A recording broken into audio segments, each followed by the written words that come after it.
आप सभी का स्वागत है हमारे चैनल नवेंदु टेक में। आज इस वीडियो में हम आपको मुख्यमंत्री कन्या उत्थान योजना के लिए ऑनलाइन फॉर्म भरना सिखाएंगे। आप जानते हैं कि बिहार में जन्म लेने वाली प्रत्येक लड़की को, प्रत्येक बच्ची को 54,100 रुपये की सहायता राशि इस योजना के अंतर्गत मिलती है, जिसमें जन्म के समय बच्ची को 2,000 रुपये दिया जाता है। 1 वर्ष पूरा होने पर 1,000 रुपये दिया जाता है, लेकिन इसके लिए ज़रूरी है कि बच्ची का आधार कार्ड बन जाए। आधार कार्ड अगर बन जाता है तो उसी आधार कार्ड के आधार पर बच्ची को 1,000 रुपये का भुगतान किया जाता है। फिर 2 वर्ष पूरा होने पर उसके टीकाकरण के पश्चात बच्ची को 2,000 रुपये का भुगतान होता है। जब बच्ची पहले क्लास में जाती है तो वहाँ पे उसको 600 रुपये का भुगतान उसके पोशाक के लिए होता है। फिर दूसरे क्लास में भी 600 रुपये का भुगतान पोशाक के लिए। फिर जब लड़की तीसरे क्लास में जाती है तो उसको 700 रुपये का भुगतान होता है पोशाक के लिए। चौथे क्लास में भी 700 रुपये का भुगतान होता है पोशाक के लिए। 5वां क्लास में जाती है तो उसमें भी 700 रुपये का भुगतान होता है पोशाक के लिए। उसी तरह से जब लड़की जो है 6ठा, 7वां, 8वां क्लास में जाती है तो वहाँ पर उसको 1,000 रुपये का भुगतान जो है पोशाक के लिए होता है। इसी तरह से 9वां, 10वां, 11वां और 12वें क्लास में जब लड़की जाती है तो उसको 1,500 रुपये प्रत्येक क्लास में पोशाक के लिए भुगतान किया जाता है।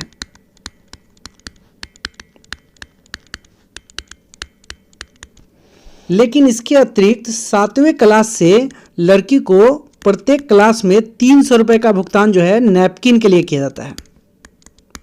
प्रत्येक क्लास में 7वें क्लास से लेकर 12वें क्लास तक।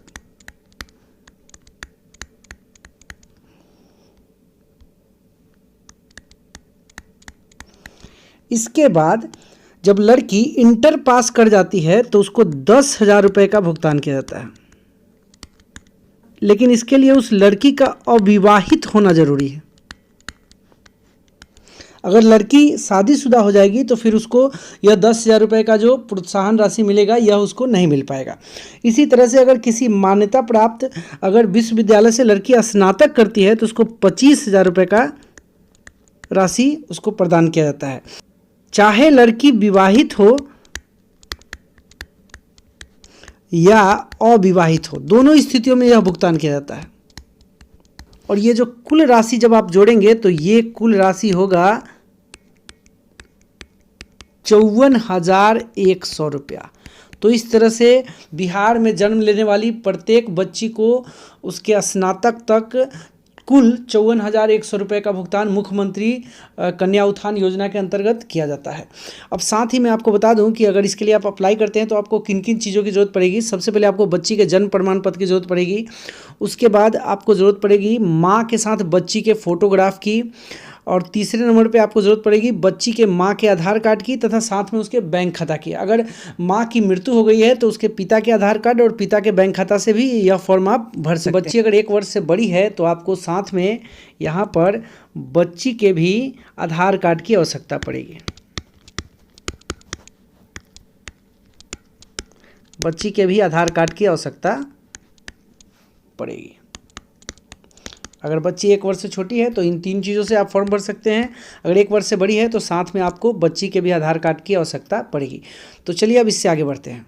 मुख्यमंत्री कन्या उत्थान योजना का फॉर्म भरने के लिए हम सबसे पहले गूगल क्रोम पे क्लिक करेंगे और यहाँ पे सर्च बॉक्स में लिखेंगे ICDS ऑनलाइन। देखिए ICDS ऑनलाइन क्लिक करेंगे।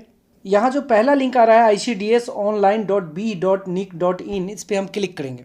आप जब स्क्रॉल करके नीचे आएंगे तो यहाँ पे एक ऑप्शन दिख रहा है ऑनलाइन भरने का प्रपत्र के लिए, यहाँ क्लिक करें। इस पर हम क्लिक करेंगे।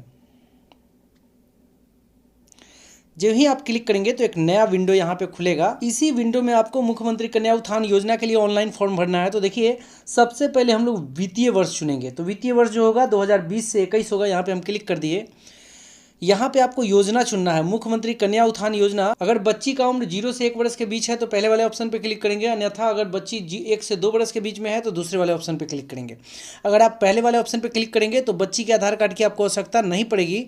दूसरे वाले ऑप्शन यानी 1 से 2 वर्ष के बीच लेंगे तो फिर बच्ची के भी आधार कार्ड की आवश्यकता पड़ेगी। तो हम अभी 0 से 1 वर्ष वाले ऑप्शन पर क्लिक करके उसी के लिए फॉर्म भरते हैं। यहाँ पर आपको उसके बाद जिला चुनना होगा। तो जिला देखिए हम यहाँ पे मुजफ्फरपुर चुन लिए। यहाँ पे आपको परियोजना यानी अपना ब्लॉक चुनना है। तो ब्लॉक आपका जो भी ब्लॉक हो आप चुन लेंगे। यहाँ पे मैं पारू चुन लिया मैंने। यहाँ पे आपको क्षेत्र चुनना है। क्षेत्र में ग्रामीण है कि शहरी है ये आपको बताना होगा। तो मेरा क्षेत्र जो है ग्रामीण है, इस पर हम क्लिक कर दिए।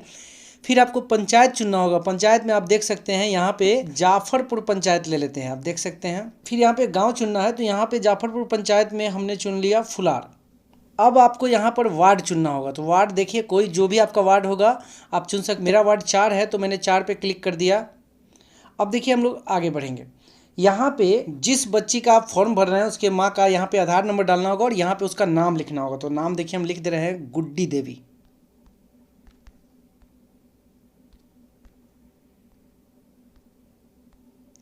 और यहाँ पे आपको वेरीफाई पे क्लिक करना होगा। यहाँ जो आप माँ का नाम लिखेंगे वो आधार कार्ड में जो नाम है उसी अनुसार यहाँ पे स्पेलिंग डालेंगे, तभी यह वेरीफाई होगा, अन्यथा जो है यहाँ पर वेरीफाई नहीं हो पाएगा। फिर यहाँ पे आंगनबाड़ी का केंद्र आपको चुनना होगा। तो जो भी आपका आंगनबाड़ी का केंद्र है वो आप चुन लेंगे। मैंने यहाँ पे आंगनबाड़ी का केंद्र चुन लिया। फिर आपको उस बच्ची का नाम लिखना है यहाँ पे। तो बच्ची का भी नाम हम यहाँ पे लिख दे रहे हैं। तो बच्ची का भी नाम यहाँ पर हम लिख दे रहे हैं। जैसे यहाँ पे बच्ची का नाम है काजल। और यहाँ पे आप जो ही क्लिक करेंगे तो उसका हिंदी जो है खुद ब खुद आ जाएगा, आपको लिखने की ज़रूरत नहीं है। फिर यहाँ पे उसके पिता का नाम आपको यहाँ पे लिखना होगा। तो पिता का नाम है रंजय कुमार, लिख दिए। हिंदी वाले ऑप्शन में जो ही आप क्लिक करेंगे तो ऑटोमेटिक यहाँ पे नाम जो है हिंदी वाला नाम खुद ब खुद आ जाएगा, आपको लिखने की ज़रूरत नहीं है।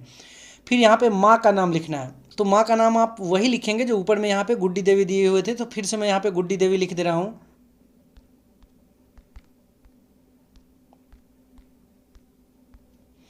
अब यहाँ पे फिर क्लिक करेंगे हिंदी वाले ऑप्शन में तो खुद ब खुद नाम आ गया। यहाँ पे आपको जन्म निबंधन संख्या यानी जन्म प्रमाण पत्र जो आप लेंगे तो उसमें एक आपको जन्म निबंधन संख्या मिलेगा, वो आपको यहाँ पे डालना होगा। तो मैं यहाँ पे डाल दे रहा हूँ। और फिर किस दिन जन्म हुआ था बच्ची का ये आपको देना होगा। तो यहाँ पे आप जो ही क्लिक करेंगे इस वाले परसों तिथि वाले ऑप्शन में तो यहाँ पे एक कैलेंडर खुलेगा और यहाँ पे आपको कैलेंडर से चुन लेना है। जो भी तिथि होगा सो सिलेक्ट कर लेंगे। जैसे मैं अगर यहाँ पे मई का तिथि 13 मई का तिथि ले रहा हूँ तो यहाँ पे ऑलरेडी सिलेक्ट हो गया है। तो आप देख सकते हैं यहाँ पे परसों तिथि हमने सिलेक्ट कर लिया। अब आपको श्रेणी चुनना है, सामान्य, ओबीसी, एससी, एसटी, ईबीसी, जो भी आपका श्रेणी हो। तो हम देखिए समान में क्लिक कर दे रहे हैं। यहाँ पर आप देख सकते हैं माता की मृत्यु अगर हो गई हो तो इस ऑप्शन पे क्लिक करेंगे, अगर नहीं है तो कुछ भी करने की ज़रूरत नहीं है। यहाँ पे मोबाइल नंबर लिख देंगे 98, तो मोबाइल नंबर लिख दिया। और यहाँ पे कोई अगर रिमार्क लिखना है तो वो लिख देंगे। उसके बाद यहाँ पे नीचे में बैंक डिटेल देना है। मैं आपको बता दूं कि यहाँ पे अप्लाई करने के लिए आपको बिहार में स्थित किसी बैंक का खाता संख्या देना पड़ेगा। तो देखिए मैं यहाँ पे खाता संख्या डाल दे रहा हूँ। यहाँ पे हमने बैंक खाता डाल दिया। यहाँ पे IFSC कोड डालना है तो वो भी हम डाल दे रहे हैं। तो आप देख सकते हैं यहाँ पे हमने IFSC कोड डाल दिया और जो ही IFSC कोड डालेंगे तो ऑटोमेटिक यहाँ पे बैंक जो है सिलेक्ट हो जाएगा। देख सकते हैं आप बैंक ऑफ इंडिया यहाँ पे सिलेक्ट हो चुका है। अब हम लोग इससे नीचे आएंगे तो यहाँ पर आप देख सकते हैं कि जन्म प्रमाण पत्र अपलोड करना है और साथ में माँ के साथ बच्चे की तस्वीर अपलोड करनी है। लेकिन एक चीज़ ध्यान रखना है कि जन्म प्रमाण पत्र जो आप अपलोड करेंगे उसका JPG या PDF फाइल जो है 300 KB से अधिक नहीं होना चाहिए, 300 KB से कम का होना चाहिए। साथ ही माँ के साथ जो बच्चे की तस्वीर होनी चाहिए वो 200 KB से कम की फाइल होनी चाहिए। आजकल जो भी मोबाइल आप यूज करते हैं वो बहुत ही उसका कैमरा बहुत ही पावरफुल होता है। तो आप जब कभी भी कोई पिक्चर लेंगे तो वो पिक्चर MB में होगा, 5 MB, 3 MB, 4 MB का होगा। लेकिन उस MB वाले फोटो को, पिक्चर को आपको KB में बदलना है।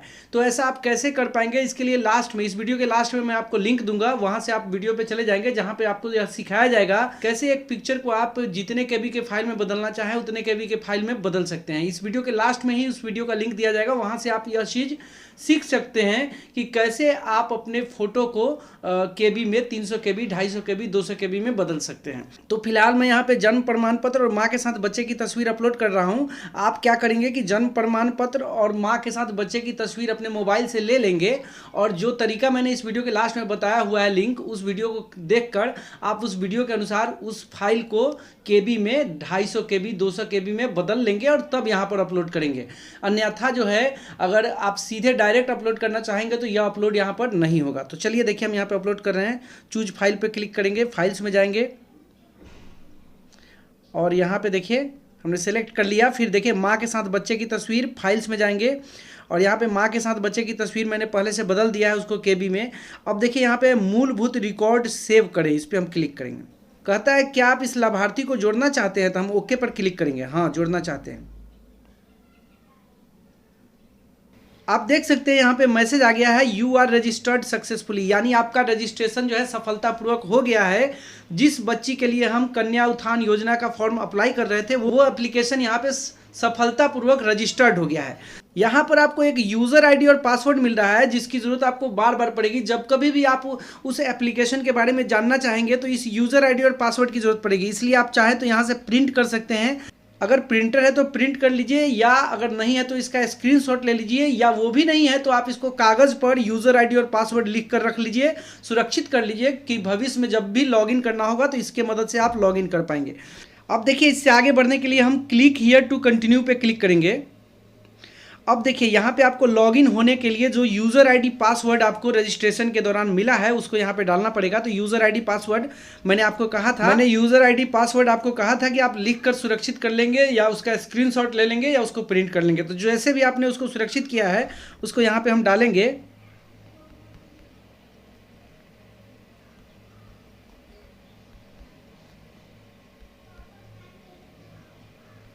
और यहाँ पे मैं पासवर्ड डाल दूंगा। देखिए यूज़र आईडी पासवर्ड हमने डाल दिया। अब ये जो कैप्चा दिख रहा है उसको यहाँ पे आपको देख कर लिख देना है। देखिए कैप्चा में क्या दिख रहा है, 67159।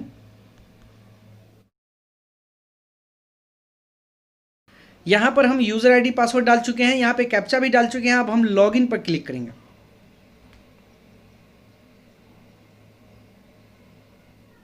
अब देखिए जो ही आप लॉगिन करेंगे तो आपको यहाँ पे कोई अगर त्रुटि हो तो यहाँ पे आप उसको अपडेट करने के लिए आपको एक मौका मिलेगा। यहाँ पे आप पूरा स्क्रॉल करके एक बार इसको बारीकी से देख लेंगे। अगर आपको लगता है कहीं भी आपने कोई फॉर्म भरने के दौरान अकाउंट नंबर में या कहीं पे भी कोई गलती किया है तो उसको चेक कर लेंगे, और यदि कहीं सुधार की ज़रूरत है तो आप यहाँ पे सुधार कर सकते हैं। जहाँ पे भी क्लिक करेंगे वहाँ पे आप एडिट कर सकते हैं। और अगर आपको लगता है कि ऐसे सुधार की ज़रूरत नहीं है, आपने सब कुछ सही भरा है, तो यहाँ पर देखिए एक ऑप्शन आ रहा है, रिकॉर्ड को अंतिम रूप दे। इस पर क्लिक करेंगे। अगर आपने सारा फॉर्म सही भरा है तो यहाँ पे आप क्लिक करेंगे, और यहाँ पे एक ऑप्शन है फाइनल सबमिट। यहाँ पे जो ही क्लिक करेंगे तो आपका फॉर्म जो है अंतिम रूप से सबमिट हो जाएगा। तो देखिए मैं क्लिक कर रहा हूँ, यहाँ पे लिखा हुआ है are you sure you want to submit finally. पूछता है कि क्या आपने सब चेक कर लिया है, सब ठीक ठाक है, क्या इसको आप फाइनली सबमिट करना चाह रहे हैं। तो हम सबमिट करना चाह रहे हैं, इसलिए हम येस पे क्लिक करेंगे। लिखता है यहाँ पे आपका आवेदन सफलतापूर्वक दर्ज कर लिया गया है, अब आप इसमें कोई सुधार नहीं कर पाएंगे। ओके पे क्लिक करेंगे। तो इस तरह से आपका मुख्यमंत्री कन्या उत्थान योजना का ऑनलाइन फॉर्म जो है यहाँ पर जमा हो चुका है, फाइनल रूप से अंतिम रूप से जमा हो चुका है। अब आप चाहें तो अपने एप्लीकेशन को यहाँ पर क्लिक करके प्रिंट कर सकते हैं। अगर आपके पास प्रिंटर नहीं है तो कम से कम इसका स्क्रीनशॉट आप ले लेंगे। देखिए मैं स्क्रीनशॉट मैंने ले लिया। और साथ ही फॉर्म भरने के कुछ दिनों बाद आप चाहें तो लॉगिन करके अपने एप्लीकेशन का स्टेटस भी चेक कर सकते हैं कि उसमें पेमेंट आया कि नहीं, या उस एप्लीकेशन की क्या स्थिति है। और उसके लिए यहाँ पर एक ऑप्शन है एप्लीकेशन स्टेटस पे क्लिक करेंगे लॉगिन करने के बाद, तो आपके एप्लीकेशन का यहाँ पर देख सकते हैं पूरा डिटेल आ रहा होगा। अगर पेमेंट इसमें जाएगा तो यहाँ पे पेमेंट भी शो करने लगेगा। तो इस तरह से आप अपने एप्लीकेशन के स्टेटस को चेक भी कर सकते हैं। तो आज के वीडियो में इतना ही। मैंने आपको सिखाया कि कैसे आप मुख्यमंत्री कन्या उत्थान योजना के लिए ऑनलाइन अप्लाई कर सकते हैं। अगर वीडियो अच्छा लगा है तो लाइक शेयर कमेंट जरूर कीजिए। पहली बार चैनल पे हैं तो चैनल को सब्सक्राइब कीजिए ताकि ICDS और आंगनबाड़ी से संबंधित सभी वीडियो जो है आपके तक सबसे पहले पहुँचे।